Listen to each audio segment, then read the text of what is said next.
Градежна експанзија во општина Могила. Во тек е реализација на повеќе проекти финансирани од Светска банка преку ИПА програмата, меѓу кои проектот за рехабилитација на главната улица во Могила како изградба на тротоари, информираше градоначалникот Стево Пивковски. На главната улица Широка, почнуваат активности, атмосферска канализација, рехабилитација на постоечката улица и поставување на два тротоари од двете страни за побездено движење на граѓаните во населеното место Могила.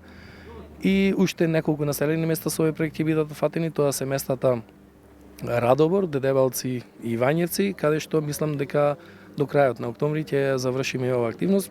Подолго би потрајала, мислам, оваа главна улица Широка во Могила, овие ќе ги завршиме до крајот на октомври. На територијата на општина Могила заврши реконструкцијата на локални патишта од населените места Свето Тодори до врска со регионален пат П2335, како и реконструкцијата на локалниот пат до Брушево Мусинци. Проектот е финансиран од Агенцијата за финансиска поддршка во земјоделието и руралниот развој и буџетот на општина Могила. Реконструкцијата на овие патишта е од огромно значење за местното население, вели градоначалникот Пивковски. Мислам дека граѓаните добија на овие две населени места едни пристапни улици, подобрен значи квалитетот на граѓаните со овие два за живот на овие, значи побрзо се движат до онаму каде што треба да стигнат и благодарени уште еднаш ќе кажем на Агенцијата за финансиска поддршка направени се овие два исклучително важни патишта. Градоначалникот на општина Могила Пивковски исто така информираше дека во тек се активности за рехабилитација на патишта уништени од поплавите кои минатата година ја зафатија Пелагонија.